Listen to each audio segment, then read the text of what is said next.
Back to Wake Up America, I'm Allison Maloney. President Joe Biden has signed into law the National Defense Authorization Act for the fiscal year 2022, which authorizes $770 billion in defense spending. For more on this, let's bring in former C-7 combat commander and deputy military representative to NATO, General Blaine Holt. General, good morning. Thanks for joining us today. Hey, Allison. Happy New Year. Good morning. Same to you. General, the White House announced President Biden's signed defense policy earlier this week. Biden saying in a statement that the act provides vital benefits and enhances access to justice for military personnel and their families and includes critical authorities to support our country's national defense. Talk to us about the policy behind this.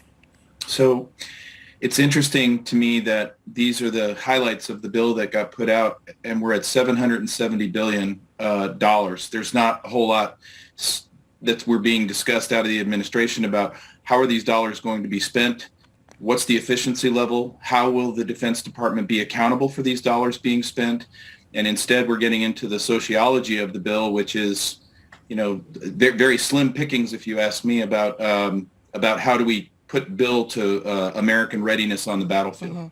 Mm-hmm. What should we be using that money for, you think? Well, there's modernization needs. There's no question about that. The problem and the fickle thing about the defense budget that most people don't understand is there's two sides to this thing, and I've always of the mindset that I feel very strongly about the defense budget both ways.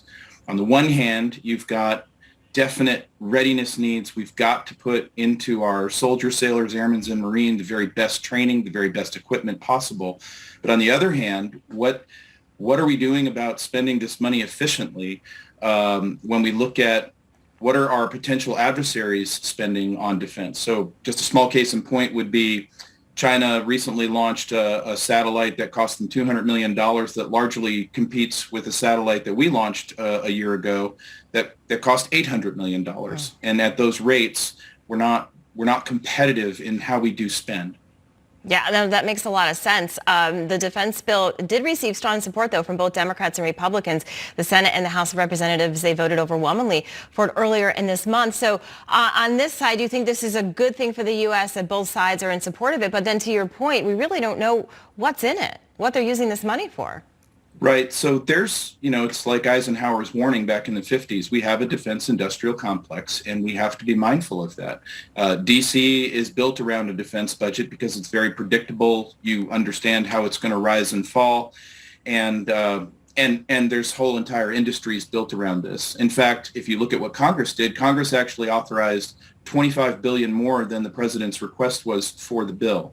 Now, I think it's a very easy target to go ahead and target the $770 billion that we get. I would love the viewers to understand that way far back, as far as 1976, the entitlement spending in the national budget far outstripped where we were at with defense spending. And all I would say is these dollars need to be accountable dollars for what we get for them. But at the same time, we've got to be very mindful that we live in a very dangerous world. We're just coming off the heels of a disaster in Afghanistan, and we've got to put our forces into a position to succeed wherever they go in this world. Yeah, you're right, and all eyes are on us for sure. I want to then talk about Afghanistan, sir. U.S. chartered evacuation flights have been suspended over fears that the Taliban were using planes to leave the country and raise cash abroad. Earlier in the show, former Chief of Staff of National Security Council Fred Fleiss joined us. Listen to what he had to say on that matter. Well, I think it's just a matter of time when the world normalizes the relationship with the Afghan government. I think the Biden administration is prepared to do that also. There is a humanitarian crisis there, but basically there's going to be an effort by the foreign policy establishment to bring Afghanistan into the United Nations, into the community of nations, and I think we will be tolerating the oppression of the Afghan people by the radical Islamist government that is running Afghanistan. Sir, what do you make of his point there? He may be right, and that's awful. It's absolutely awful that he could be right. The Taliban right now are going right back to who we know them to be. They are absolutely slaughtering people in Afghanistan. They're slaughtering the very people we want to get out. I'll just be very direct. I think it's very laughable that the administration would say it's too dangerous to get folks out of there right now, or the Taliban might be using these flights for different ways when we have our own veterans our own humanitarians going in and trying to effect escapes. And all they need is some funding and a little money and support from the government. But at the same time, the Taliban are not meant to join the world community and shouldn't be treated as such. And if they get the money that's frozen up, they're not going to use it to feed their people. They're already starting to create more violent episodes on the Pakistani border. And I believe the Pakistanis are learning about the Taliban that they helped support all these years. Yeah, we hear the administration say, they're, in talks, or they were in talks with the Taliban. And we talked about this months ago. I mean, they aren't a group that you can really talk with or rationalize with. I know you, quickly, you do have folks, on the ground there. What are they seeing? We'll describe it in about, 20 seconds if you can. Yes, so the folks that I know on the ground, they're essentially now being hunted. I'll just highlight one woman's plight with her nephew. She is an attorney, educated with the dollars our country put into their hands to get her to this level.